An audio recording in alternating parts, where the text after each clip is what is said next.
이 교수님, 예. 대전 미술을 시각적으로 압축적으로 우리가 바라볼 수 있는 그런 공간이나 장소가 있을까요? 그걸 한번 설명을 해주신다면.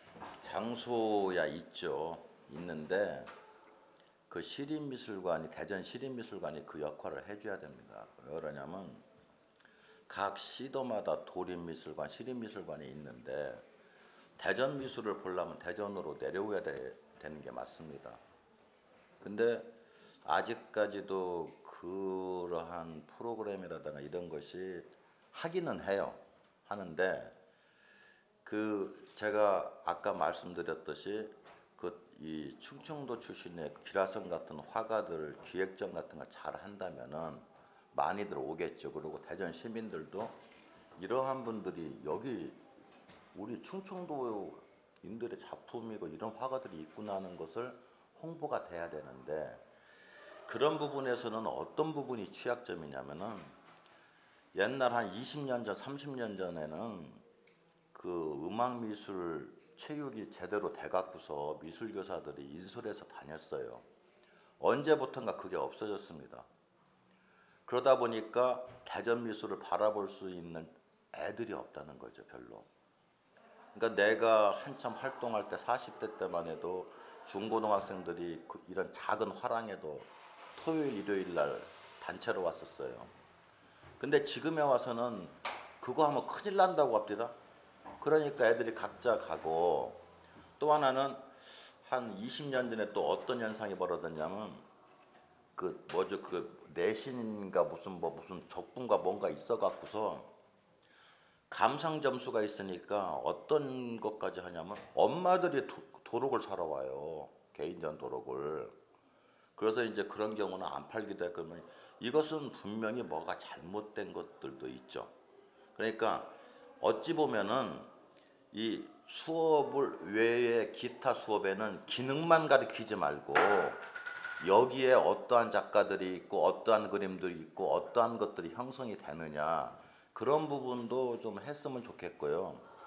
1년이면은 그 뭐 토요일 일요일 많잖아요. 그러면 대전에서 이 미술 전시회가 약 한 500회 정도가 일어납니다. 1년에.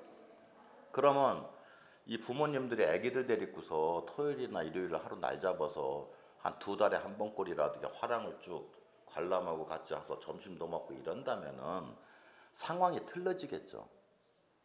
근데 지금에 와서는 그런 문화가 생길 듯 하다가 사라지고 생길 듯 사라진다. 네, 알았습니다. 예. 교수님, 이제 제가 생각할 때 이제 대전 미술이라고 하는 개념 정의를 구체적으로 이제 대전이라고 하는 것이 어찌됐든 공간과 장소를 일컫는 고유명사이기 때문에 그래도 대전 미술을 압축적으로 우리가 감상하고 바라볼 수 있는 공간이 어디가 있을까라고 생각을 해보니까 대흥동 문화예술의 거리라든지 뭐 이런 데가 대전의 정체성을 가장 쉽게 맛볼 수 있는 장소일 것 같은데 그 부분에 대해서는 어떤 생각을 갖고 계시나요?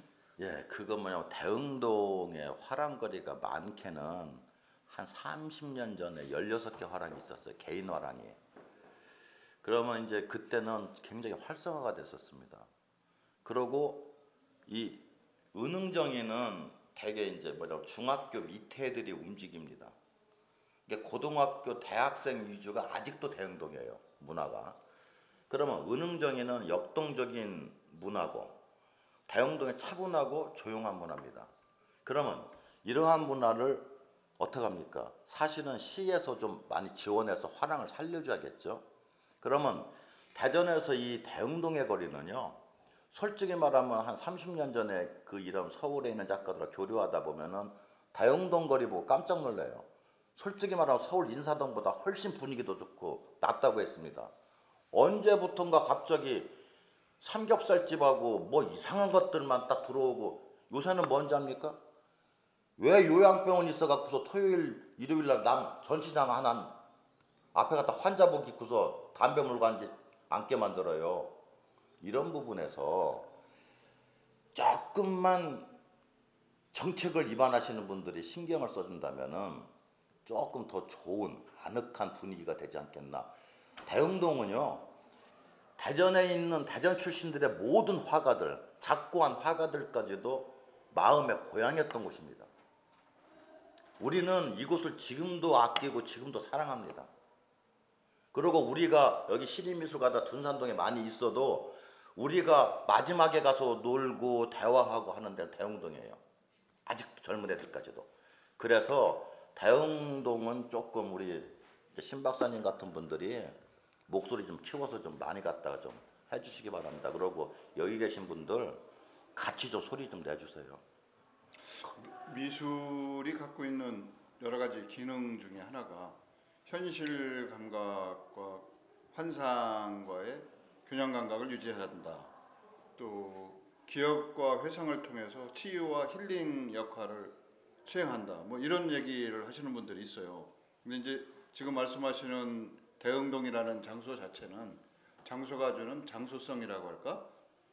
장소감이 미술하시는 분들 아니라 시민 모두나 대전에 관심이 있던 방문객들에게까지 대전의 어떤 문화와 예술을 상징하는 그런 거리로 자리매김하고 있다. 그래서 더 활성화시키고 더 그 의미를 심화시킬 수 있는 방안을 지속적으로 모색해야 된다. 이런 말씀이신가요?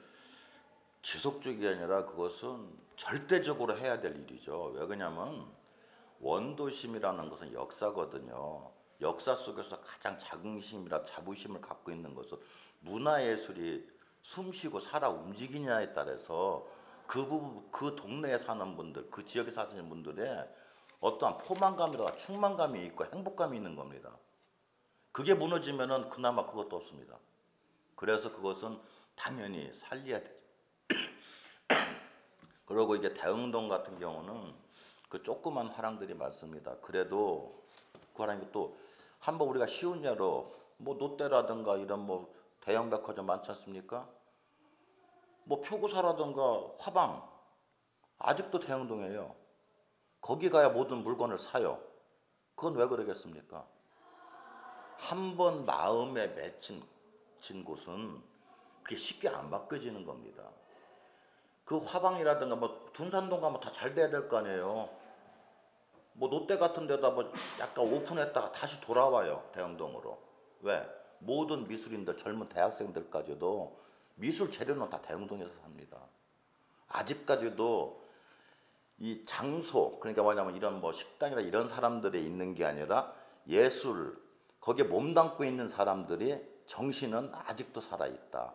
이 정신을 살려주십사 하는 것이고, 또 하나는 대흥동에 6, 7개에 대한 연극 소극장이 있습니다. 그림글에다가 이제 전시하다 저도 가끔 갖다 표사 갖고 들어가요. 그러면 1시간 내지 1시간 반 정도 아주 그 재미납니다. 그리고 또 연극하는 사람들도 연극 끝나고 나서 딱 전시장 와요. 이 예술은요, 궁극적에 가서는 공동으로 공유하게 되죠. 따로 떨어져서 생각하는 건 아닙니다. 그래서 이 연극 소극장하고 이 화랑하고 잘 좀 믹서해서 그냥 운영해서 이 대흥동의 하나의 한국 최고의 문화의 그 타운 이런 식으로 만들어야 된다고 봅니다. 예. 대전 미술계를 어떻게 보면 이재호 교수께서는 대표한다고 할 수도 있는 분이라고 생각이 되는데, 대전 미협 회장을 하셨죠? 네. 또 한남대에서 오랜 교수 후학 양성을 하시고 이제 뭐 다양한 사회 활동을 많이 하셨는데 작품 전도 엄청 많이 하신 걸로 제가 알고 있어요. 그냥 뭐 개인전은 이제 이번에 6월 10일 날 이제 정년 퇴임전 겸 동행전을 하는데 그게 34회째고요. 뭐 국제전 같은 경우는 한 80회, 90회 정도 했을 테고, 그룹전 같은 경우 기타 단체전은 한 500회가 넘지 않겠어요? 근데 저는 이제 그게 재밌어요. 전시장에 가는 게. 근데 나만 그런 줄 알았더니요, 젊은 대학생들도 그걸 좋아하더라고요. 이게 바로 대전이고 우리 충청인의 마음입니다. 은근히 표는 안 하지만 마음속으로 예술을 사랑하고 있는 것이 여기거든요. 근데 문제는 이러한 마음이라든가 이러한 뜻, 또 이러한 욕망만 조금만 일으켜준다면 여기 뭐 미술 문화는 뭐 당연히 갖다가 크게 이제 빛을 발한다는 건 당연한 거죠. 이제 그래서 이제 대전 미술이라고 하는 것을 대전과 연고를 두고 있는 대전 지역 출신 작가들의 작품 세계, 미술 세계를 대전 미술이라고 이렇게 규정을 하셨으니까 대전에서 활동하고 있는 작가를 포함해서 앞으로 더 큰 활약이 기대되는 작가 본인 포함해서 소개를 좀 해주신다면. 뭐 나는 빼고요. 예, 본인은 그럼 빼고 얘기해 그리고 주시죠. 이제 지금 이제 우리 나보다 위쪽보다는 아래쪽으로는요 상당히 젊은 작가들이 재능이 아주 뛰어납니다. 뭐 서양화에서는 뭐 가국현이라든가 정재성이 또 뭐 그 서재영이라든가 이런 애들도 많이 있고요. 또 그 밑으로 또 젊은 애들 뭐 박경범이라든가 그 나보다 조금 어리지만 그 보문고등학교의 뭐 신진호 이런 등도 뭐 나진기 기타 등등 아주 서양화가 훨씬 많아요. 수는 한국화는 뭐 모건대에 있는 정황래 또 이게 한남대에 있는 뭐 저기 강구철이나 뭐 누구도 있지만 밑에 뭐 김병진이라든가 기타 그 젊은 층들 또 뭐냐면 여기서 이제 그 뭐랄까 이제 시간 강사지만 집은 다른 데 있지만 여기 출신이 하나 있어요. 저기 왜 그 옥천에 있는 애 이재진이 같은 사람들 또 그 한국화에서 그 젊은 층에서는 다양한 작품들이 나오고 있어요. 그래서 이게 대전은요 어떻게 이름을 누구를 꼽을 수가 없을 정도로 많습니다. 근데 이게 뭐냐면 현재로서는 그 40대 50대들이 고만고만하고 큰 차이가 없는 것 같지만 또 따로따로 떼어놓고 다른 팀에 껴놓으면은 다 돋보이는 애들이에요. 그래서 대전은 그 40, 50대 애들의 이루 셀 수가 없을 정도의 작가군이 많다는 거 알아주십시오. 희망이 아주 높죠. 그러고 작품도 좋고요. 그러고 이 그 유명한 화랑에서 화랑 전속된 애들도 굉장히 많습니다. 우리가 문화 예술 뭐 이렇게 얘기할 때 흔히 그 안에 핵심적인 요소로 음악이나 미술을 들 수 있거든요. 뭐 연극도 있고 무용도 있을 수 있습니다만 우리가 지금 대전 미술을 이야기하는 것은 미술을 통해서 대전의 정체성을 한번 살펴보자는 취지입니다. 그래서 미술 작업을 오래 하신 미술 작가의 입장에서 대전의 특성을 얘기해 주신다면 뭐라고 말씀을 해 주실 수 있을지 끝으로 그걸 좀 부탁드리겠습니다. 이 대전 미술의 특징이라고 하면은 그 작가군들이 다 지금까지 그래왔듯이 이렇게 티를 안 내요. 말없이 그냥 열심히 하지. 그러다 보면서 타 지역에서는 대전 작가들 많이 알아줘요. 정작 내가 몸담고 있는 대전에서는 잘 몰라도 외국이라든가 이런 데서는 굉장히 알아주는 작가들이 많습니다. 대전이. 그러니까 대전 미술의 특징은 내가 아까 수목을 하면 말했듯이 우리는 자연과 하나가 됐을 때 좋은 작품이 나오거든요. 특히 수목하는. 그것처럼 대전에 있는 많은 작가들이 하나의 자연 속에 자기가 이미 들어가 있고 자연 속에 내가 있을 때 자연은 거짓말을 못하지 않습니까? 그것처럼 말없이 자기 작품에 열중히 하고 열심히 하고 있는데 단 하나 아쉬움이 대전에 그렇게 뛰어난 작가들이 이 고통과 인내 부분에서 긴 시간이 요할 때가 있거든요. 이 극복을 못해서 좌절하는 걸 볼 때가 가장 안타깝고요.